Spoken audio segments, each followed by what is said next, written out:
Yes, yes, the Casanovians. Yes, yes, the Casanovians. Alright, lads. I want to run you through the four unacceptable truths which unfortunately have made me successful with women. Now, if you're anything like I used to be, then the things I say in this stream might trigger you. They might make you feel uncomfortable. You might find yourself questioning these things, thinking, this doesn't sound right. This is immoral. This shouldn't be how the world is. And I get it. Like, I used to be in that position where I used to subscribe to this the one mentality. I used to subscribe to the happy ever after fairy tale. I used to view relationships with the feminine as these snowflake little dances, and I was, in my own terminology, pussified, right? I was a pussified moron who wanted the world to be a certain way. But the deeper I've gone in my own personal renaissance, the more I've spent time around very successful men in the realms of money, status, women. After being in a lot of different rooms that I paid a lot of money to get in, like at this point in my life, I've spent well over $100,000 onto my own self-education, so courses, networks, mentorships. So the things that I'm gonna share in this stream, they might not be typical things that you would like to hear, but they're going to cause you to save a lot of time, hopefully skip a lot of heartbreak, and just start to see the world as it is rather than as you would like it to be. So these principles are going to be taken from the 48 Laws of Power. So this is actually a book that I got my girlfriend to buy this recently. Look at my hair. Drop the live stream a like if you think I need a haircut. So I got my girlfriend to get this, and she's absolutely loving it. I almost feel as though this is required reading for the modern man. If you want to succeed in the realms of relationship, business, actually climbing the totem pole of society, then I think this is a banger. You don't need to agree with everything in the book, but a lot of the things are useful. And I'm going to share four of the things which have had the biggest impact on me so far. So, first of all, is law number 11, which is learn to keep people dependent on you. All right, law number 11, learn to keep people dependent on you. So, I remember listening to an interview a long time ago with a guy called Patrice O'Neill. A lot of you guys might be familiar with Patrice O'Neill. And he explained a story where he was in a relationship with a woman, and this woman made the decision that she loved Patrice O'Neill. And Patrice's response to I love you was, and I'm going to continue being the man who you fell in love with. And I think this is such a powerful concept and a mistake that I made in all of my relationships up until the relationship that I'm in now, which is the best, by far, the best relationship that I've been in. I would always lose myself in relationships because I was terrified of losing the relationship. So I didn't understand that there was a radical difference between getting a woman and keeping a woman. And I think one of the ways in which old school pickup advice falls short is it's simply focused on acquisition and not retention. Yeah? Acquisition is not enough. You could get really good at the 5-minute sales pitch, which for me is what old school pickup was all about. It was, how can I fake being a man of value? How can I present an idea of me rather than the actual me and make this woman fall for the idea of me? Yeah? But something that I've learned is eventually the mask is going to slip. Eventually she's going to realize you're not the action hero, fun-loving, thrill-seeking, animated extrovert that you presented yourself to be at the start. Okay? So this notion of keeping people dependent on us, for me, It simply means we are continuing to level ourselves up. And I think for any relationship to function, okay, for any relationship to function so it continues to be healthy, I think there needs to be a perceived fear of loss woven into the fabric of that relationship. So I explained before, all of my previous relationships up until this point were car crashes, and that was my fault, right? I take responsibility for those relationships because I slacked off. I stopped working on myself. I thought to myself, I've got the woman, so now it's job done. But for me, when you get into a relationship, that's not game over. That's game on. I think the game doesn't actually start until you're in a relationship, because being in a relationship with a woman who you consider to be quality, the game does not stop there. It's like having a mirror held up to yourself 24/7. And if you're in a relationship with an attractive woman who, let's say, is in high demand, then she's never out of the game. I think this is a realization not a lot of guys have. Being a woman and being a man, very different things. Like when a woman gets into a relationship, she is still having validation from external sources. So when my girlfriend walks down the street, she's still going to get guys who are looking at her. Maybe if she's out with some friends at a restaurant, there might be a guy who walks over and starts talking to her. Maybe her Instagram has got DMs coming through from random guys who find her profile. And the way that I see it now is, listen, the game's the game, right? All is fair in love and war. You're not going to stop it. It's like trying to fight against the tide. It's like going against nature.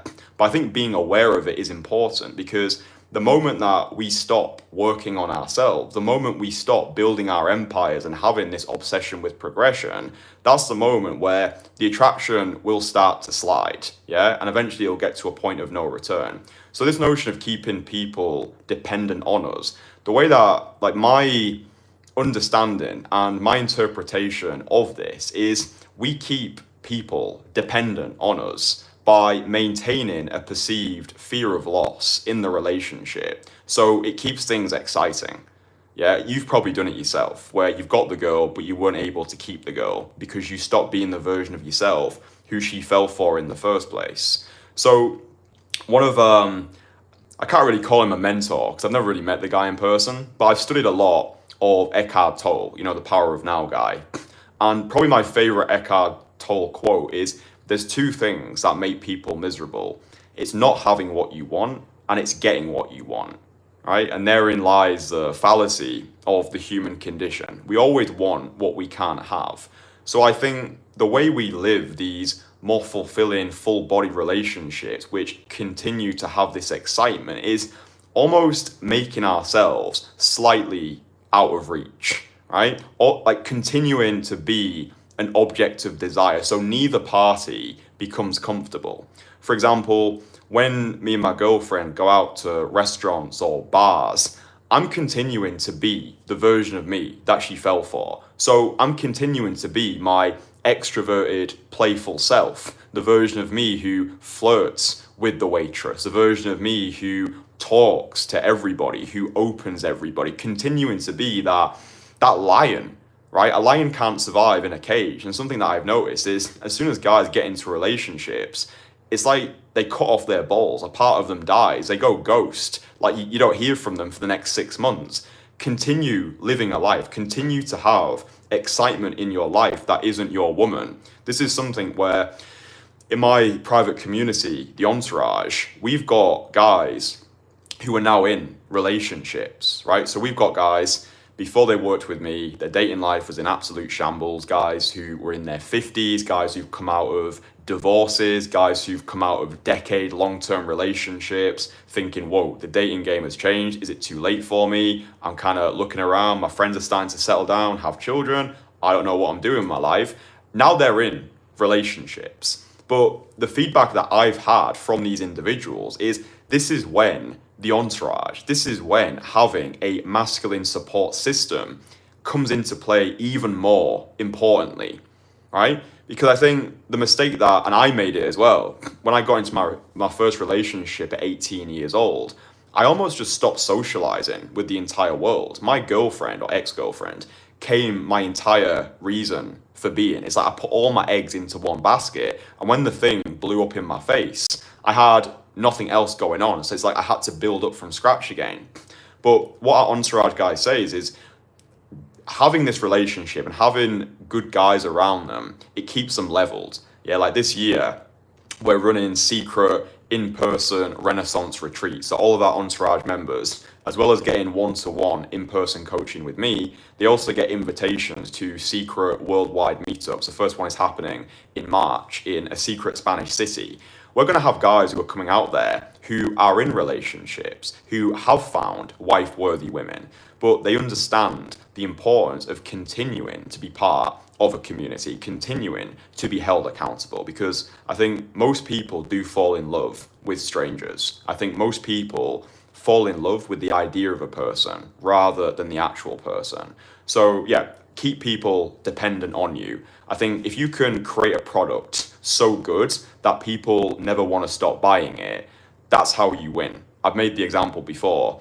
I use Lush, right? So Lush is like a hair care company, and I use one of their products to style my hair. I've been using this product for years now, right? I'm continuing to use it because they've designed a product in such a way that I don't feel as though I can live without it. Like that's what's going through the subconscious mind. So their retention model is superb, right? They've got me through the door. They've presented their product. I've purchased it. And they've got me on a retainer, right? So how can you create a product which is so compelling, i.e. you? Yeah, how can you become so compelling, so alluring, so seductive that the women who you're meeting can't live without you? And I think when you operate in this way, the relationship is beneficial for both parties, because no woman wants to be with a man that other women don't want. Right? People desire what other people desire. Look at a Chanel bag, a Rolex, a Louis Vuitton.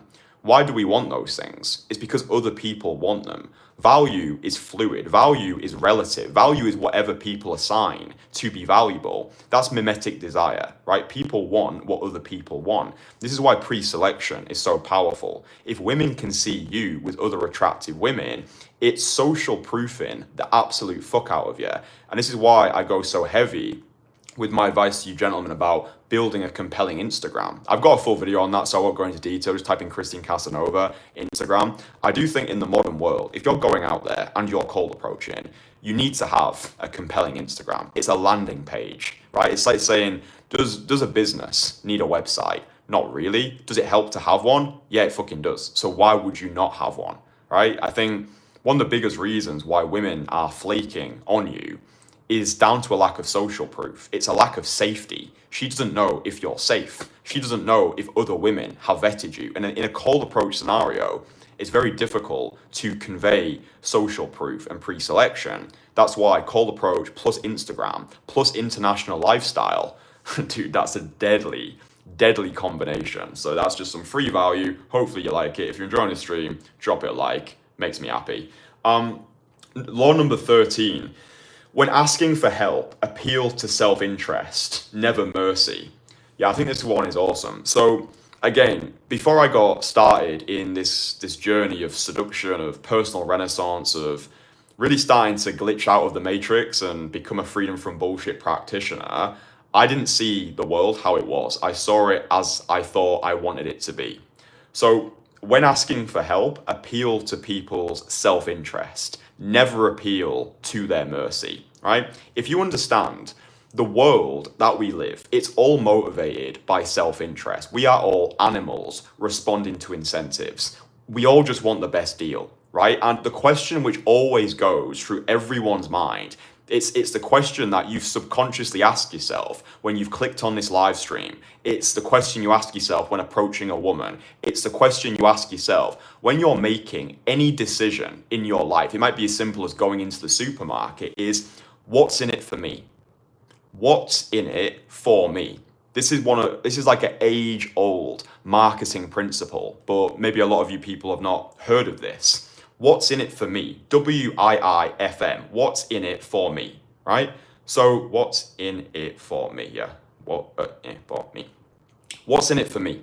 That is the question that goes through people's minds. So imagine now that you've cold approached a beautiful woman, right? You've cold approached a woman, you've had a great conversation, you've gone for the contact details. What's going through her mind is, why him?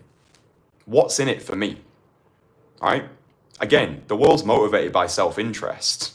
People just want the best deal for themselves. So why you?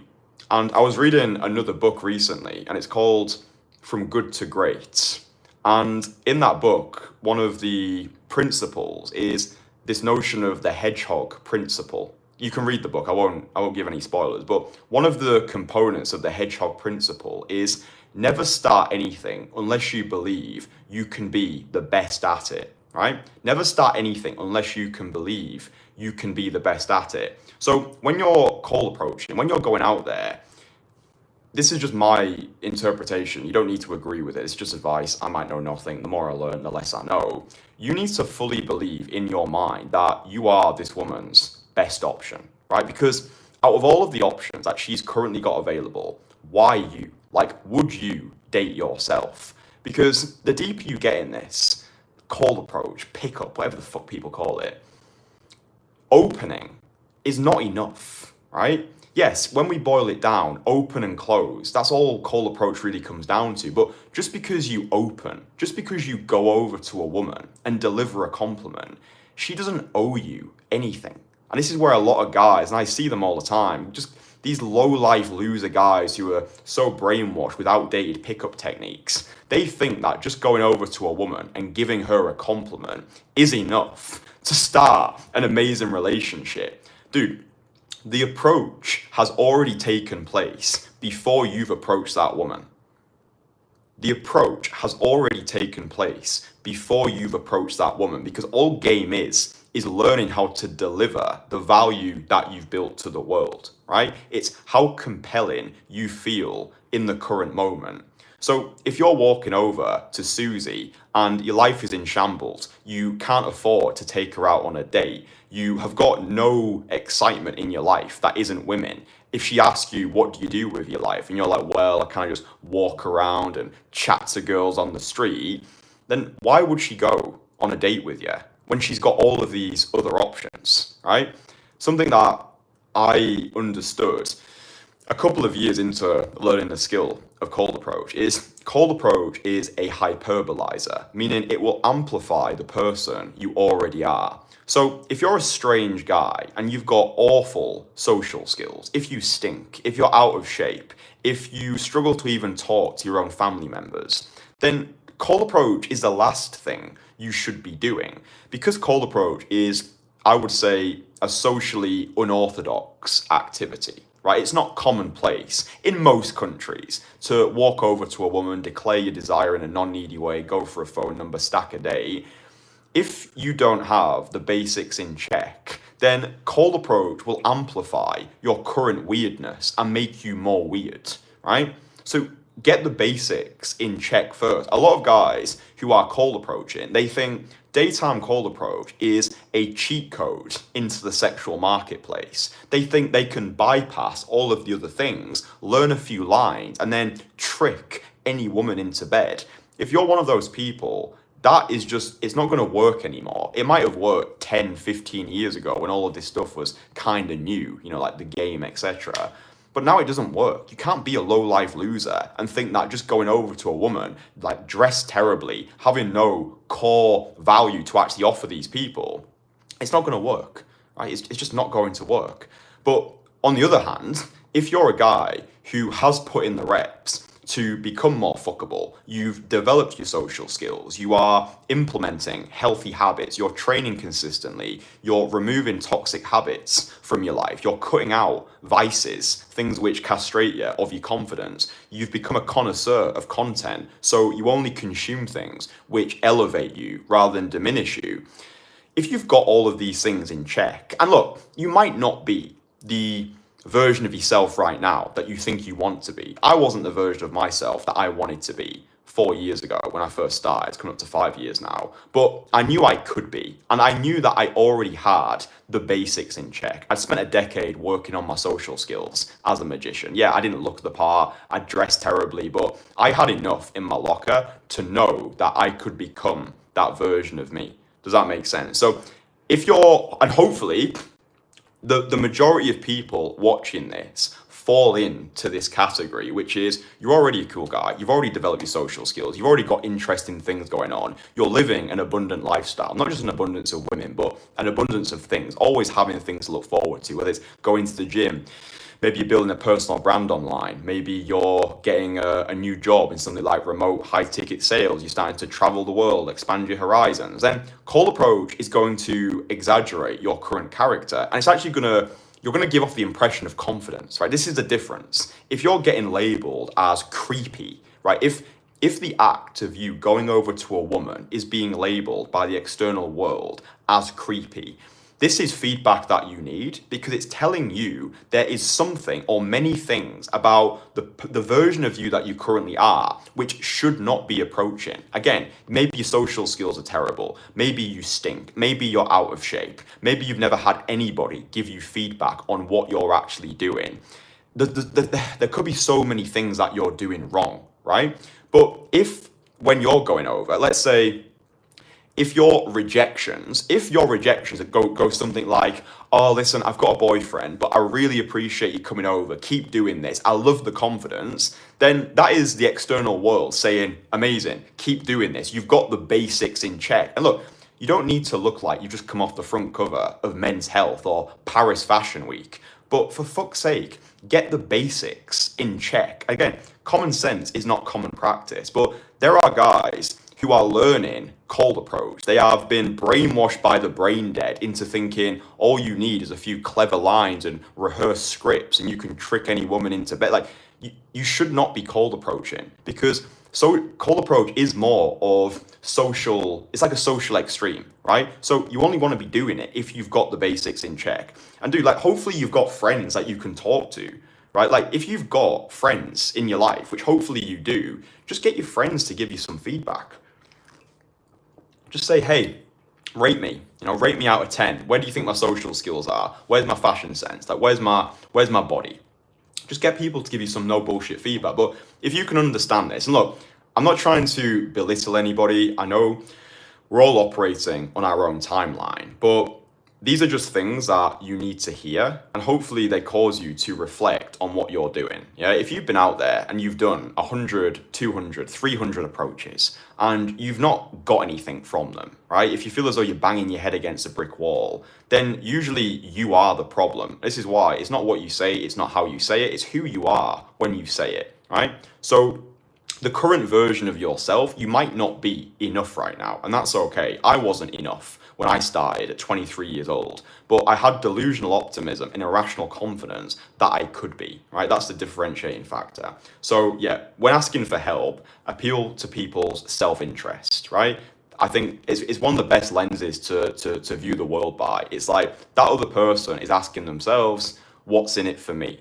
Yeah, what's in it for me? I remember when I was living in Brazil at the start of whenever it was, 2023, I remember all my bank cards got cancelled. I got threatened to get kicked out of my Airbnb. I broke my phone. I got violently sick. And I knew in that moment, like, my Airbnb host was super angry because at the time I didn't have the money to pay him. I couldn't access the funds, right? I just couldn't access the funds. If I was to say to my Airbnb host, oh, mercy, please help me, he doesn't give a fuck, right? All he gives a fuck about is getting money, right? So rather than appealing to his goodwill, rather than asking for mercy, I'm like, what does this guy want? He wants money. So luckily for me, I had a contact in Rio. I spoke with the contact that I had in Rio. Shout out to Sam. Sam borrowed or lent me some money. I paid my Airbnb host and I paid Sam back and everything was fine and dandy. But in that moment, if I was like, please, Mr. Airbnb host, I'm a good person. Please trust me. Please help me. He doesn't give a fuck, right? We are animals responding to incentives. So whenever you're in an interaction with somebody, whether it's a personal or professional setting, ask yourself, what does this person want? And give them that thing. One of the the core things that every human being, it's like a universal human desire, is the need to feel important, right? Dale Carnegie talks about this in How to Win Friends and Influence People. That's what people want, right? Men want to feel powerful, women want to feel beautiful, everybody wants to feel important. So whenever you're interacting with people, whether it's a man, a woman, ask yourself, how can I make this person feel important? How can I make this person shine? How can I make this person feel like the most important person on the planet, right? What's in it for them? Don't operate with what can I get? It's what can I give? Yeah? That will make you violently successful when it comes to relationships, business, whatever you want to become successful in. The world's motivated by self-interest, right? So appeal to people's self-interest, not to their mercy. Number 10 is infection. Avoid the unhappy and the unlucky. Yeah, I love this one. So straight up, if the people that you're spending time with right now are losers, then that is what you're going to become. Okay, I learned this early on when I was living in the small town in the Lake District, Barrow-in-Furness. I knew I wasn't going to stay there for a long time. I don't talk to a lot of people in my family because, as far as I'm concerned, they're just not my people. And that might be an extreme example for some people to hear, like, oh, bro, they're your family. They don't serve me, right? As soon as I made the decision to become a magician, all I got was backlash from my family. When I made the decision to start this business and start traveling the world, all I got was negativity. Oh, traveling is scary. Oh, you're going to Thailand. I heard this story on the news about people who just died in Thailand. Oh, you're going to Dubai. Is Dubai safe? I've been watching the news, and it's like, just shut the fuck up. Just shut the fuck up, right? And look, it's not that they're bad people, they're just not my people. People want to see you do well, they don't want to see you do better than them because it holds a mirror up to who they could have been, right? So if your family or anything like my family, if they're addicted to watching the news, like my family have no idea what's going on in the world outside of Barrow-in-Furness. I'm not even joking. They watch the news for about 10 hours a day, right? My dad retired recently and all he's doing is drinking Captain Morgan's rum and watching the news. And whenever he hears a piece of negative news, he will contact me on Facebook Messenger being like, hey, have you seen this? I blocked him multiple times. I'm like, dude, stop sending me this absolute bullshit. Infection. Right? So if you're going to get infected, make sure it's by positivity, right? Surround yourself with positivity. In 1995, Elon Musk made the decision to move to Silicon Valley in California. Why did he do that? Because proximity is power. Environment is everything, right? If he wanted to build PayPal, which was the reason that he moved to Silicon Valley, then he needed to be in the right place, right? If you want to master the art of daytime call approach right now, but you're living in Guernsey, then you've got no fucking chance. The environment is not conducive to your expectations. Same way, if you want to get into, let's say you want to build a business right now, right? Imagine you want to build a business, but you're living in a shared house with 8 other people, and these 8 other people party every single night. They're going out on the weekends. The place is dirty. There's fucking rats in the bath. There's alcohol everywhere. It's going to be very difficult for you to focus in the same way that imagine you want to get into incredible physical condition, but you're living with 4 slobs and the fridge is constantly filled with bad foods, right? Even the greatest willpower in the world will eventually weaken and you'll find yourself slipping back into the habits of the tribe, right? So one of the biggest changes that I've made is environment, is learning I can reinvent myself. It's like when you go to university, nobody knows who you are there, so you can become a completely different person. Cold approach is actually a great way to reinvent yourself as well. Again, make sure you've got the basics on check first, but when you're cold approaching, every approach is actually an opportunity to reinvent yourself. It's kind of like, do you ever watch Stars in Their Eyes? Like, who do you want to be today? I do believe Shakespeare said it best when he said, the world's a stage. I think life, to an extent, is theatre, right? Whoever you've been in the past, the way you start is not the way that you finish. When I was 23 years old and I made a decision to start Cold Approach and start this YouTube channel, I had the doubts, I had the imposter syndrome, I had the hesitation, but I knew that version of me at 23 years old had to die. I had to metaphorically crucify that version of me and elevate into the version of me that is speaking to you today. And even me today, I turned 28 years old recently. I spoke about it on the live stream yesterday, the empire visions that I've got for my life, the relationship goals, the financial goals, the personal goals,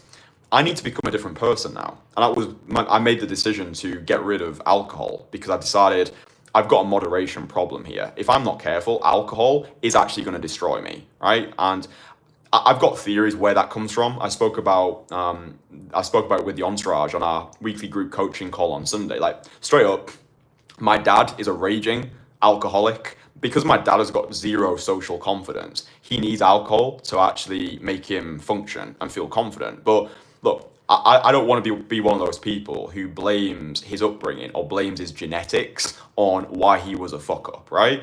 My dad is an alcoholic, so that means I need to ruin my life with alcohol as well. No, fuck that. I'm not going to do that. So now that I'm aware of it, and now I've got the accountability from the Entourage and my mum, my girlfriend, it's not even a thing for me anymore because I knew that version of me had to die. If I want to get to the heights that I want to get to, there is no time for that bullshit anymore because I can't be my most cognitively coherent self if I've been out on the lash the night before. My coaching suffers, my content suffers, my relationships suffer, my health suffers, right? So it goes.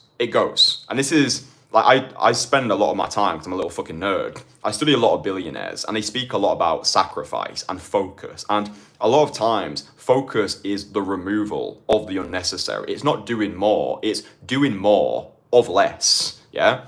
So if you want to get really great at daytime cold approach, but you're also trying to learn jiu-jitsu, try to learn a language, or trying to learn coding, and you also have got a travel trip lined up, then it's draining your focus. Just pick one thing and just dominate your focus on that thing and you'll be fucking great at it. Does that make sense? So yeah, if you're going to get infected by the right people. Again, this is why I created the Entourage, my private community, my secret society for true Renaissance warriors, because you can't build an army of one, right? Cold approach is not sustainable long term if you're being that lone wolf grinding through sets. I spoke about on the homepage of my channel, the most recent video that I uploaded is how to make cold approach so fun. You're going to struggle to be inconsistent, something along those lines. Cold approach should be fun, right? And I think it's very difficult to have fun with cold approach if you are the solo player. And a big reason why our guys get the results that they do is because of the community that they're surrounded with. It's because of the accountability, the unwavering support, the no bullshit attitude. Like, everybody is on this rise, yeah? And a rising tide lifts all the boats. So yeah, get around good people. Like, if you're still spending time with the same 5 people you went to school with, and they're all playing Grand Theft Auto, or they're all waiting for fucking the new Fortnite to come out, or whatever people fucking binge play these days, then show me your friends, I'll show you your future, right? It's not difficult to work out that your environment plays such a big part. So yeah, that's number 10 from 48 Laws of Power. Before I reveal the final one, drop the live stream a like, because I appreciate you. I think the next one is probably my favorite, and it relates perfectly to cold approach. So for all of you die-hard cold approach fans, you'll absolutely love this one. So law number 28 is to enter action with boldness. And I think this underscores exactly what we're doing when we're putting ourselves out there into approaches. I think if you're going to approach a woman, understand, going halfway with half a heart only digs a deeper grave. So if you're gonna go all in. Get rid of these lukewarm, tepid adjectives like, excuse me, hi, one moment, I just saw you and you look nice, you look kind of cute. Like, dude, that is not seductive. That's not turning anyone on. And you already know it in yourself. You feel how pathetic you are when you're going in for these lukewarm approaches where your approach feels apologetic. Another law in the 48 Laws of Power is actually say less than what is necessary, because that prevents you from saying something stupid. So you can do more by doing less, like we spoke about before. All the approach comes down to, right, as long as you've got the basics in check, is the removal of the unnecessary, right? Stop going over and be like, oh, excuse me, hi, sorry, you look busy. Oh yeah, where are you going today? Oh, you're going to shop. Like all this like gay best friend, closet heterosexual nonsense. All you need to do is go over, say excuse me, get in front of the woman. You don't need to get in front immediately. I think that old school way of stopping women, you know, like the, what's it called, the front stop, where you walk, like you run around like a little, you put like your fucking hand on a table. I think that's pretty retarded, to be honest. It just looks stupid. You actually draw a lot of unnecessary attention to yourself as well. The way that I stop women now is my favorite way. It might not be your favorite way. Like you might actually like to run around the table. Like, again, each to their own. But I prefer coming in more subtle, but then eventually, once I've made eye contact, then I get in front of the girl, right? So it's like, excuse me, make eye contact. Now you've locked eye contact. Usually I have a little smile on my face. And then as soon as I've got that flash of interest from the woman, then I will pivot round. So now I'm stood in front of her, right? Because if you're trying to have a conversation with a woman and you've stopped her and she's facing that way, like her feet are pointed in that direction, because a person's feet will always point in the direction they want to travel. If she's faced that way and you're like here, then it's like, you can't have a seductive conversation. She's not fully in the conversation. The reason she's not fully in it is because you're not fully in it. So the difference between a good approach and a great approach can literally be 2 or 3 steps, right? You convey your conviction not just through your words, but through your body language, where you're actually standing, right? And also, the closer that you get to a woman, proximity is power. If you're feeling as though at the moment your conversations are too social, they don't seem to go past that platonic chit chat, you are getting the little shoulder tap, oh, thank you so much, that's so nice of you, then it's because you're not creating a seductive enough vibe. And usually the two things are, you're stood too far away and you're not stood in front. Like, that is battle tested, cold approach wisdom. You don't need to pay me a penny for that. That is actually going to save you years of trial and error. And you can implement that today. Today, you can literally set yourself the intention of going out and just practicing the stop, so you make your stop more seductive. Get closer and stand in front. That conveys conviction. And now you've set yourself up for success. Stop stopping at the side. Stop going over and uttering this absolute jargon. Like, oh, excuse me, hi, oh, how are you? Oh, good, oh, that's good. Oh, yes, cheerio, bye-bye then. Oh, another rejection, la-li-la-li-la. It's like, dude, like, just grow some balls now. Yeah, like, grow some balls. That's all cold approach really comes down to. It's just having a big set of balls, having this ZFG, or zero fucks given mentality. And I think sometimes, we spoke about this in our most recent Entourage group coaching call. Shout out to Joseph for bringing this up. Having a level of narcissism, like actually believing that you are God's gift to women, right? Like, even if it's unjustified narcissism in the moment, that is actually compelling. And that is almost like, it's like virtual selection in a way. I think confidence is king, right? That's what we all want, confidence, right? Every guy wants to feel confident. Cold approach will give you confidence in bucket loads. But if you can have this narcissistic mindset when you're going in, where it's like, yeah, the world's mine today. I'm going to go out there. I'm going to dominate. All of these women are mine, right? These are all they're my girls today, right? Having this unjustified narcissism, it's like crack. Yeah, it's like, whoa, why is this guy so confident? He must have done this before and had good results in the past. So that's like virtual selection. The girl can't see that you've got other options, but it's implied by the way that you carry yourself, by the way that you speak, by the conviction which is conveyed by the words that you're using, yeah, the way that you're delivering them, but above all else, it's who you believe yourself to be when you say them, right? So enter action with boldness. One of my mindsets is Armageddon approaching. Just imagine right now, before you approach sexy Susie, for some unknown reason, once you've approached her, the world is going to end for some unknown reason. Maybe some, I don't know, puppy decides to nuke the entire world.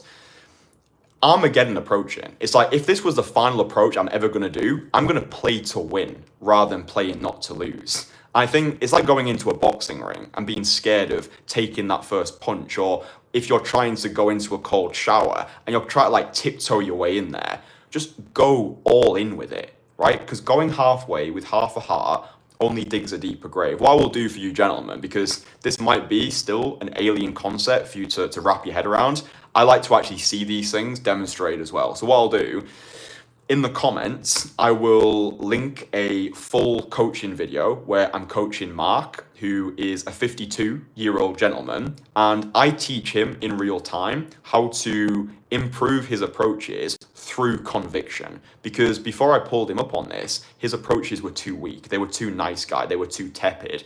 And just this subtle shift made a massive difference, right? So taking your conversations from social to seductive, it's embedded in that conviction. And conviction doesn't always need to be having these hard-hitting compliments like, whoa, you look fucking amazing, you look incredible, you look so good.